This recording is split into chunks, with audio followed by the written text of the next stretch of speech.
Good afternoon, everyone. Welcome to Social Environment. Today we're going to just talk about briefly the project. I'm going to focus particularly on the first part of the project.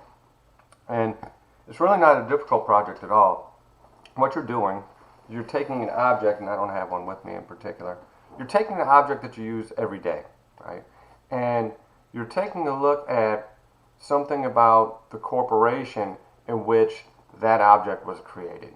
Right? So, for example, in the past, students have done their project on, say, for example, the iPhone.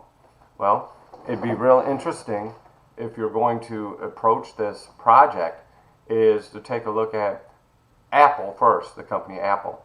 You know, write a little bit about an introduction, a conceptual introduction as to how Apple is situated in the global economy, right? Just a quick paragraph, or maybe 2 paragraphs.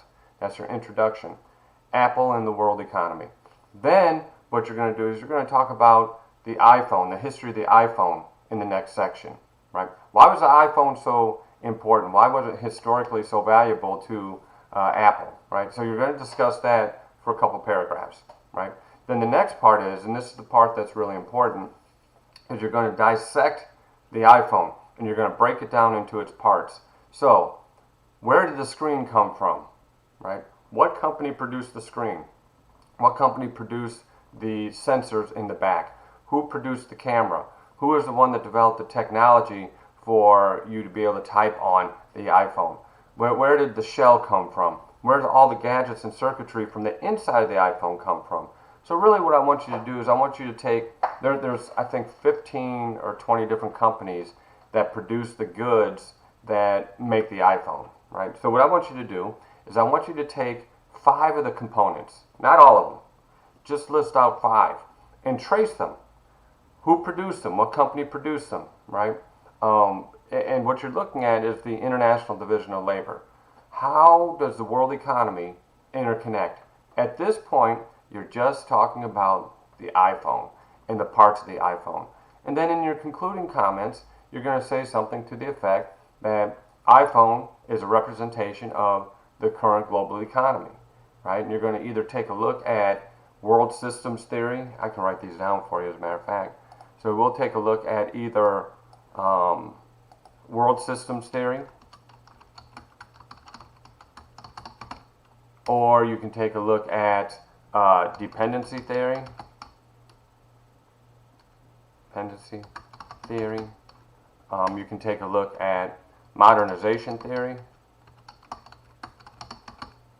You can take a look at that, or you can take a look at conflict theory. Oh, I didn't write. Okay, hold on a second.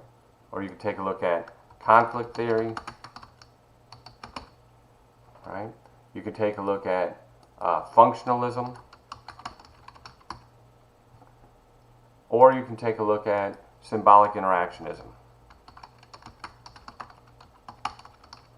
Look those theories up, and then choose the one that you think would be most interesting to describe the iPhone, right?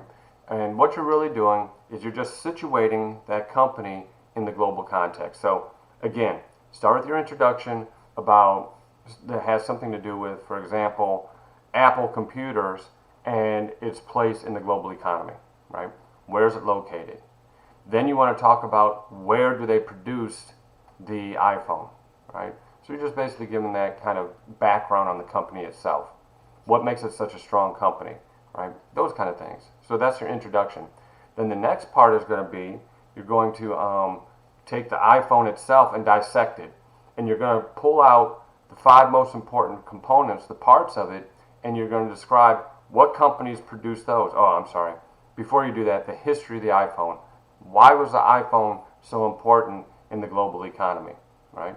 What did it contribute to the world? And you can do that with Burt's Bees, you can do that with Levi's, you can do it with Calvin Klein. It doesn't matter to me what object you take, but it's just, you know, everyone's pretty familiar with the iPhone, so that's the one I kind of lean on, and that's the one that we started this project with a couple of years ago.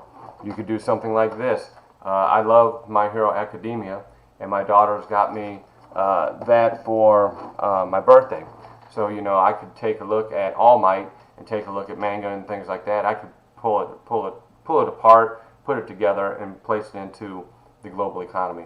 Then in the third section, so you have your introduction, then you're going to have your history section of the object of the company. Then you're going to have a theory section that basically says, you're going to have, theory section. And then the next section is going to be, now you talk about the component parts, right? Then in your analysis section, you're just basically going to say, according to world systems theory or dependency theory or modernization theory, this object created a system of inequality, right? You could say that if you're doing conflict theory. Or you could say that, the creation of this object created stability in the world that we live, especially in China, right? Because it stabilized the economy. That'd be your functionalist perspective. So in other words, now you're just taking your object and you're applying the theory to it in your analysis section. And then in your conclusion, you're simply going to say, in conclusion, it is clear that the global economy has changed the way in which people live. It has changed the social environment and the way in which institutions operate. Therefore, a company such as Apple and an object such as the iPhone has a tremendous impact on, one, the global economy, global politics, and bringing people from around the world together. Do it in APA format. Use your headings as you have in the past. And let me just say something about the papers that I have graded. Magnificent. It amazes me how well you all do independently. Papers have been really good. I'm still working on catching up. I work on my company all the time, so next Monday I'll probably have them all graded.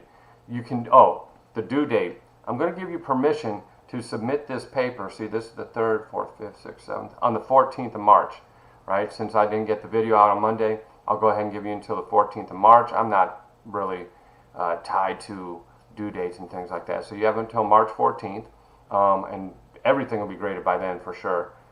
So have fun with this project, and then I'll describe the second part of the project in the future. For now, just look at the company, the phone, the component parts, pull together one of your theories, and just do it in a systematic way, right? Use your headings, keep your paragraphs tight, 4 to 5 sentences, no more.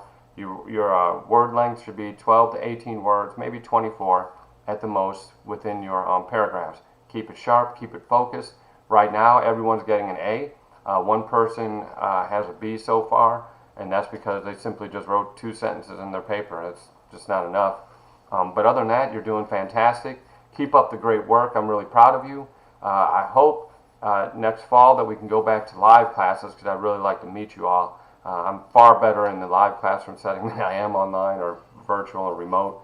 However, this is the modality that we're using now, and I do apologize for that. But anyhow, enjoy the project, have fun, and I'll talk to you soon.